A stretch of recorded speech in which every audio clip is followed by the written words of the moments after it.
Welcome to another episode of Entrepreneurs in Fuego. We are interviewing amazing entrepreneurs, incredible entrepreneurs, one digital footprint at a time. With me, I have Jennifer Boonlorn from Soul Carriers. These are amazing handbags. Thank These you. are just beautiful handbags. Now, I'm not a fashion, individual. I'm not a fashion person, but these are very handsome. If that's the word I should use for handsome works. They're handsome bags. Tell us a little bit about. First of all, a little bit about you, Jennifer. Sure. Because I think you have a phenomenal story. Oh, thank you. Thank you for having me on this show. Born and raised here in Phoenix. Yeah.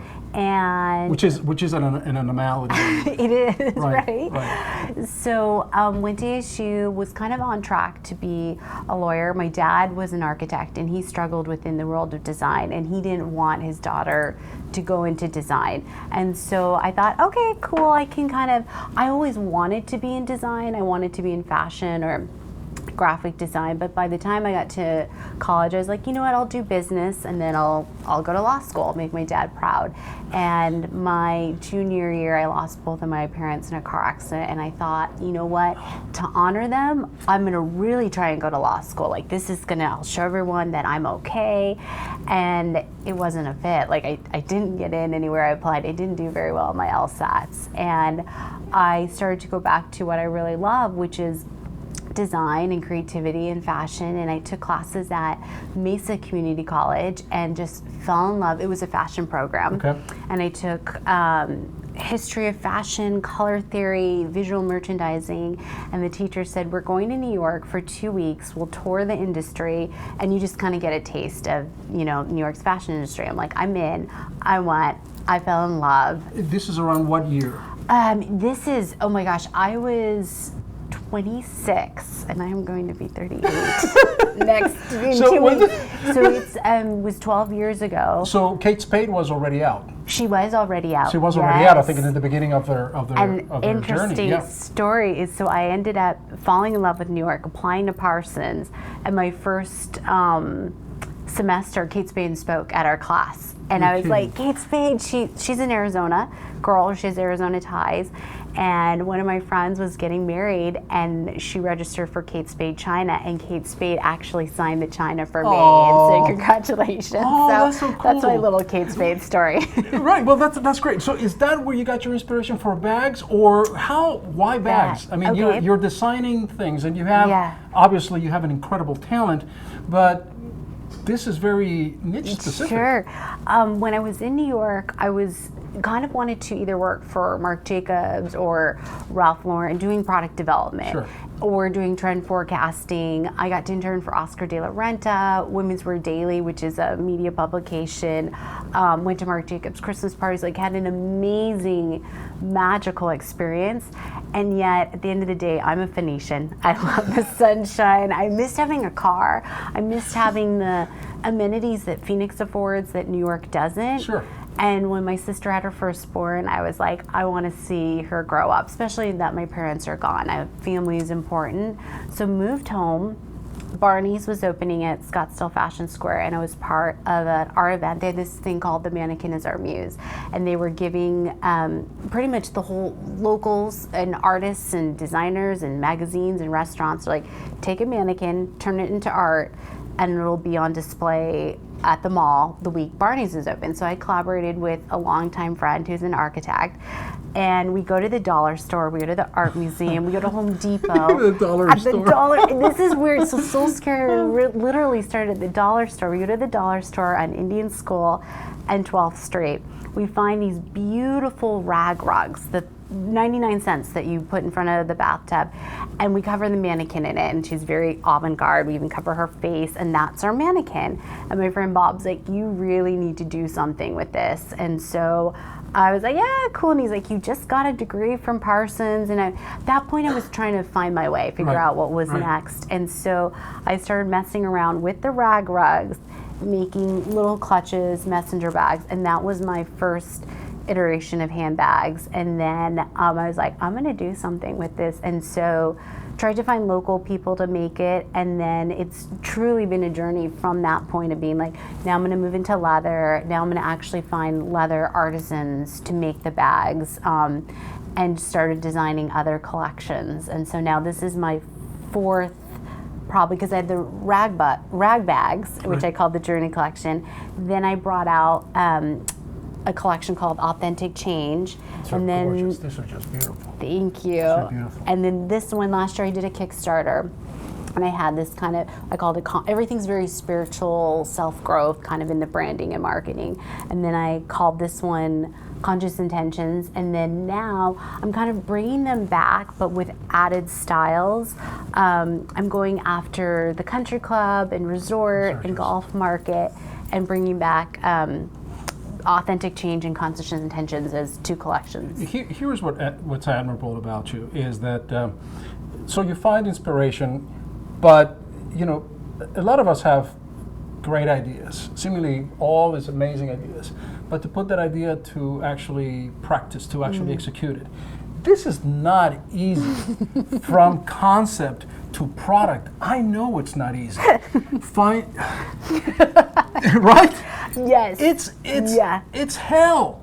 It's hell because you have to find the right, and you call them artisans. They're just not someone that knows how to. No, these are craftsmen. These are people that know their craft. These are artisans. These are artists in their own right who are creating this amazing product, and that's why you can see the quality, you can see the design, you can see the craftsmanship in what you do.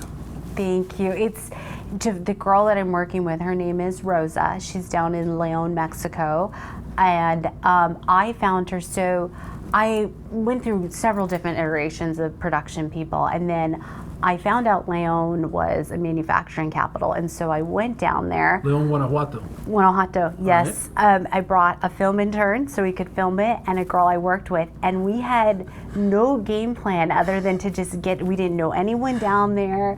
My parents they spent so much on Spanish lessons and tutors, and it just didn't take, so I don't speak. Did you visit the mummies? Oh my gosh, everyone wanted us to visit the mummies. That's so funny. We didn't but the tour guide wanted. Yes, that is hysterical. It's just truly amazing. That's another story for another show. But let me ask you this. Now, these handbooks are just really phenomenal. But you have, like you mentioned, a social conscience behind this, which I think from a marketing point of view, and organically, I think it makes a heck of a lot of sense. Tell us about that. So I'm very passionate about calling myself a conscious business. I want to become a B Corp. I'm not at this moment, but I want to move in that direction. And I started, when I was in New York, I worked for American Eagle. And that, the juniors kind of line of clothing, and watching how the person that I reported to, it was amazing. She would get so many emails, 1,000 emails a day was normal. I would get probably 500 to 700, and you'd be expected to answer them all. And then watching how upper management treated her, I was like, this just doesn't work. They treated people like they were indispensable. And I was like, I don't like that, but I couldn't really put into words why I didn't like it or what's the other way to run a business. And then a couple of years ago, I started reading a lot. Let My People Go Surfing by Yvonne Chauvingard, who started Patagonia. Conscious Capitalism, which is John Mackey of Whole Foods. Thrive by Arianna Huffington. And I was like, there is a different way. People matter, and we can't use people or the planet or resources like they're indispensable. We have to start paying attention. Correct. And so, and I have on social media, I have people reached out, they're animal rights activists, and they're like, how can you call yourself conscious when you're using animal products? And it's something I struggle with. From where I sit, conscious to me is how I treat people, that I go down and visit the factory in Leon, and I know there's no child labor, that I know they're being paid fair wages, that we treat each other with respect, and there's not this. And that being genuine the way that you are, it has that boomerang effect, and it comes back to you in spades, no pun intended. Anyway, but let me ask you this: as an entrepreneur, your biggest challenge right now, and I know that perhaps in the past, and we kind of just touched a little bit, just from concept to production, it's really a very, very, very, very challenging aspect. But now you're past that. I mean, production, it's always going to be an issue, etc. But your biggest challenge as an entrepreneur right now to get the world to learn about your bags, about your product? I guess it would be the marketing piece and getting out there, because behind the scenes I would say it's production. There's always 100 moving pieces. I had zippers that got stuck in customs, and it's like, oh, that's going to put a hiccup on Rosa being able to make the bags, and so it's like, there's all those things. But I think when it comes down to it, it's letting the world know what I'm doing and getting customers excited to trade their hard-earned dollars for my product. It's August of 2016. We have Jennifer. I'm gonna butcher. Don't help me. Boonlorn. You got it. You got it. Right? Yes. I'm an idiot.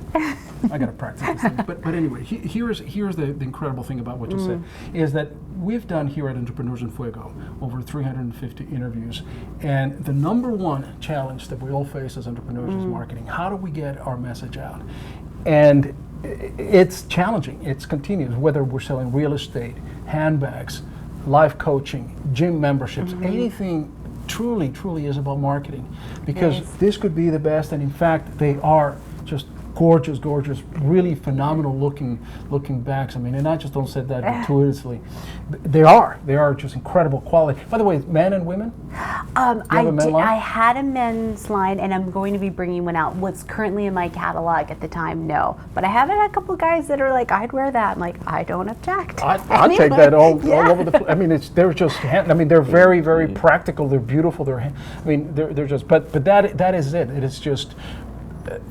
Marketing is so important. It's so crucial to any kind of endeavor that it's something that. I wrote that into my essay at Parsons. Because it was a product development, fashion merchandising, marketing program, and I said you could design the most amazing dress or product, and if it sits in your studio and the world doesn't know about it, it's really more art than a commercial thing. And so finding that. Very well put. Getting the message out there is, it does come down to sales. Where can people get the bags right now? So right now, this is actually, like, you guys are some of the first people to see this collection, because it's not beautiful and out in the world. So I'm doing a trade show next week, and we're going to be meeting with all the local golf courses. So I'm going after golf pro shops. Okay.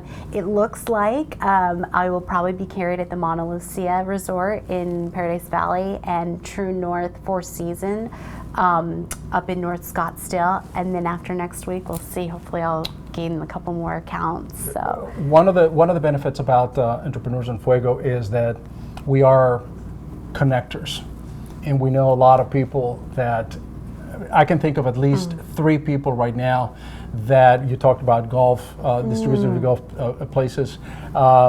And we've had guests that are in the fashion industry, that are quite successful in the fashion industry already, that will be able to assist you. Oh, beautiful. And at least just guiding you or just giving you that extra little pep and step. Very cool. To get to where you want to be. Man, this is really beautiful. I really admire what you do. It takes a lot of determination, a lot of courage to do this, from a low-scoring LSAT student to what it's going to be truly one of the biggest companies that I can see growing at. You heard it, you saw it here first at Entrepreneurs in Fuego, August 2016. This is an amazing thing. Thank you for having me on the show. I appreciate it. Do you have more purses? Yeah, more in there. Real quick. Just throw them in here. You don't have to go anywhere. This beautiful Kate, she was my photographer. She helped me do my catalog. Awesome, Kate, thanks. See, this is the one that I'm thinking to myself, this is a man's purse right here. This is a I had a guy buy one of my purses because he was a wine rep, and he wanted to present the wine in a beautiful leather case. So these are beautiful. Well, I can only see a year from now when you come back and do the follow-up show. You're going to be pulling up in a limo, and you've got like 20 different assistants and makeup people and so on and so forth. So fun. Because this is an amazing product. This is beautiful, and it smells good too. Yeah. It does. With that, we're out.